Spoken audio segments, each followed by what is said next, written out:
De todos es sabido que muchos emperadores romanos no fueron precisamente hermanitas de la caridad, perversiones sexuales, asesinatos, obsesiones de todo tipo, y todo ello de un modo más o menos público. Son muchos, no todos, que también los hubo buenos, pero veamos hoy a uno en especial.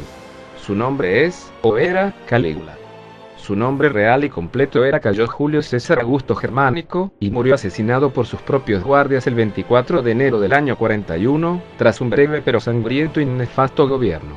Entre otras cosas, Calígula fue un psicópata y antisocial, un megalómano, paranoico, envidioso patológico, depravado sexual, incestuoso, enormemente promiscuo, bisexual, sádico, exhibicionista, hábil manipulador, ladrón y farsante. Se cree que en su juventud sufrió de epilepsia, y se sabe a ciencia cierta que padecía de insomnio y casi nunca dormía más de 3 horas.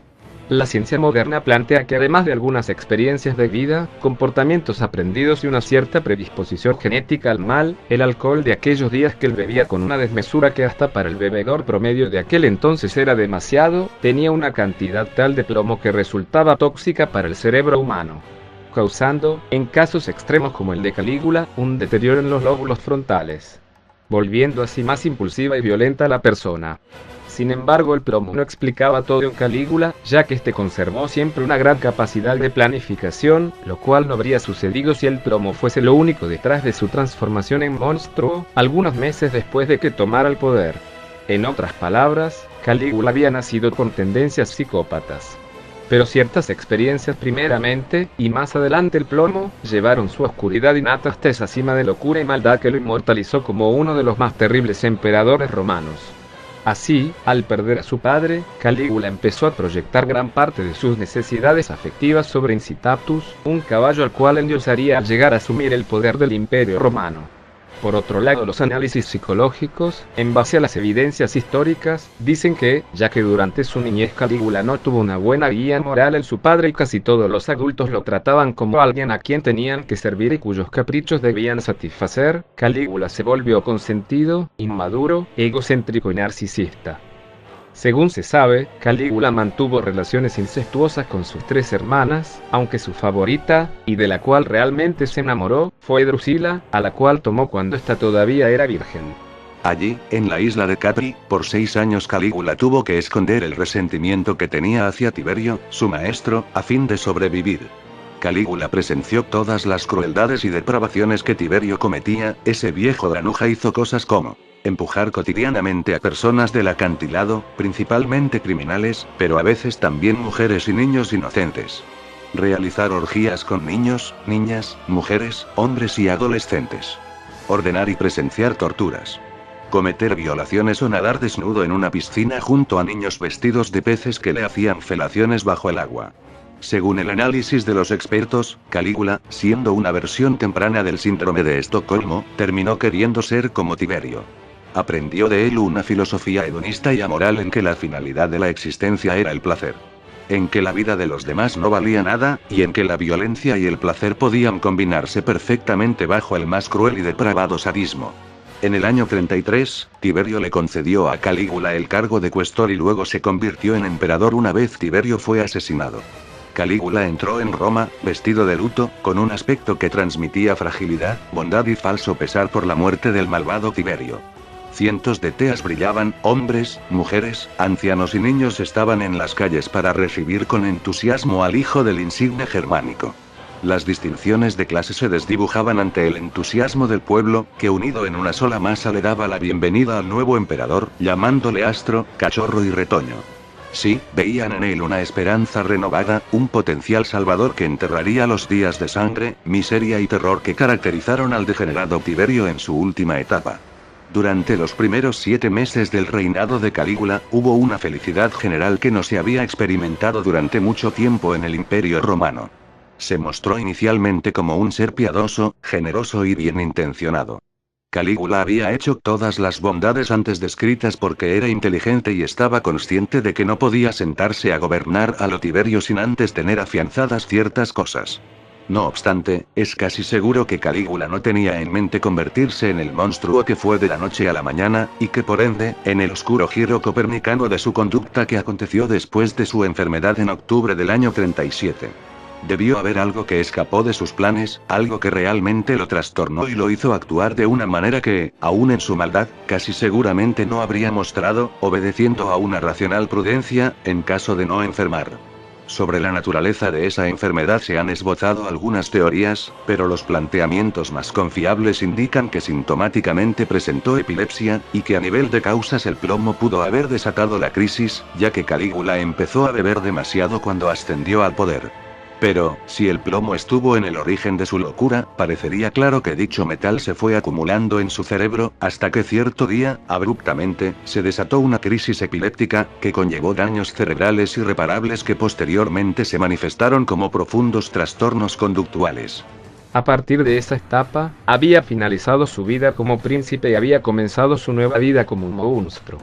Después de recobrar la salud, Calígula ordenó ejecutar a muchos de los que habían ofrecido, no literalmente, su vida a los dioses si él se recuperaba, además de que forzó a suicidarse a muchos exiliados, incluyendo a su mujer, a su suegro Marco Silano, y a su primo Tiberio Gemelo. Filón dice que Tiberio Gemelo había instigado una conspiración contra Calígula mientras éste estaba enfermo, y que por eso había sido ejecutado. Calígula afrontó una grave crisis económica en el 39, pero su corrupción fue tan grande que consiguió dinero haciendo cosas como acusar falsamente a individuos adinerados para después multarlos y quedarse con sus patrimonios, forzar a senadores y caballeros para pagar a cambio de ser sacerdotes del culto religioso del emperador, obligar a personas adineradas a ponerlo como heredero en sus testamentos, mandándolas después a matar en secreto. Organizar grandes juegos con elevadísimas apuestas, pedir dinero al pueblo en actos públicos, crear nuevos impuestos para juicios, matrimonios, prostíbulos, subastar gladiadores, etc.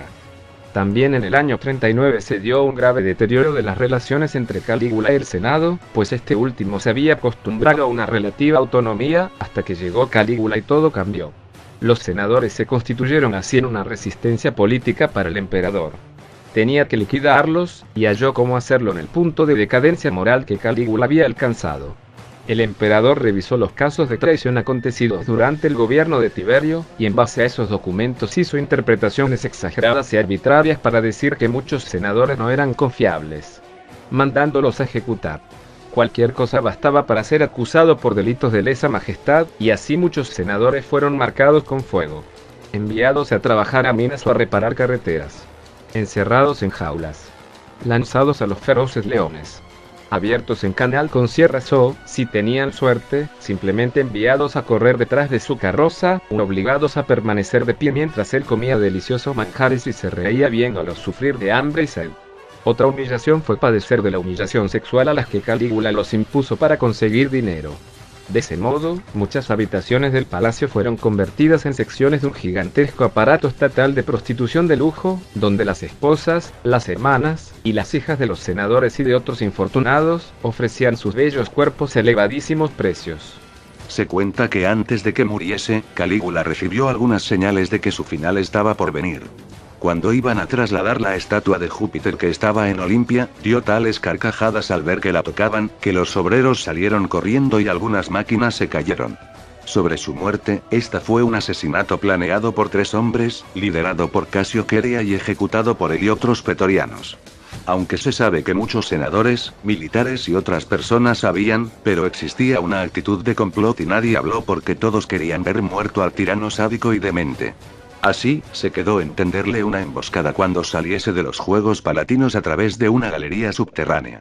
Y Casio Querea, que era un viejo pretoriano y conocía al emperador desde niño, pidió ser el primero en hundirle un puñal. Ya que, Calígula insultaba sin cesar su vejez y nunca le dirigía más que palabras ultrajantes, tratándole de cobarde y afeminado. De ese modo, cuando durante la mañana del 24 de enero del año 41 Calígula salió de los Juegos Palatinos desplazándose solitariamente por una galería subterránea, se encontró con Querea y este le pidió la contraseña, ya que la galería subterránea era una salida secreta. Pero, antes de que terminara de responder, sintió el puñal de Querea clavándose con saña entre su cuello y su clavícula. Aterrorizado, Calígula intentó correr mientras Querea lo insultaba, pero Cornelio Sabino lo apuñaló. Y después todos y cada uno de los conjurados le hundieron sus armas de metal, atravesándolo como 30 veces, entre todos, y dejándolo allí en el suelo, con las carnes abiertas y la sangre manando por todas partes. Cuando los guardaespaldas germánicos de Calígula se percataron de lo sucedido, asesinaron a todos los conspiradores que pudieron. Así como también a senadores y civiles inocentes que estaban cerca en aquel momento, o al menos esto cuenta Flavio Josefo. Sea cual sea la verdad sobre esos detalles, los conspiradores sobrevivientes asesinaron a la esposa y a la hija de Calígula. Cesonía, su esposa, fue apuñalada. Entretanto, la perversa niña fue estampada contra un muro, tan fuerte que se le reventó el cráneo y sus sesos se esparcieron por el suelo. Su cadáver fue llevado en secreto a los jardines lamianos, lo chamuscaron en una pira improvisada, y lo enterraron luego cubriéndole con un poco de césped. Más adelante sus hermanas, vueltas del destierro, lo hicieron exhumar, lo quemaron y dieron sepultura a sus cenizas.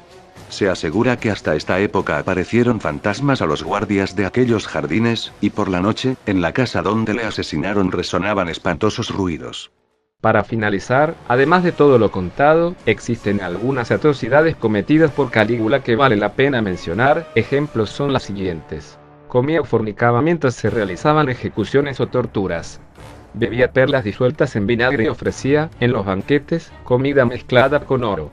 En los banquetes, solía levantarles el vestido a las esposas de los invitados, y cuando le gustaba mucho alguna, se la llevaba al cuarto. Tenía sexo con ella, yo quisiera o no la mujer, y después regresaba a la mesa y criticaba y elogiaba sexualmente a la dama abusada, contando todos los pormenores. También, cuando estaba con las esposas de sus invitados, solía deleitarse de la sumisión que le mostraban por temor, y besándoles o lamiéndoles el cuello les decía mientras las tomaba del cabello: una cabeza tan bella sería arrancada en cuanto yo lo ordenara. A su última esposa, la paseaba desnuda en caballo, con escudo y espada, frente a los soldados.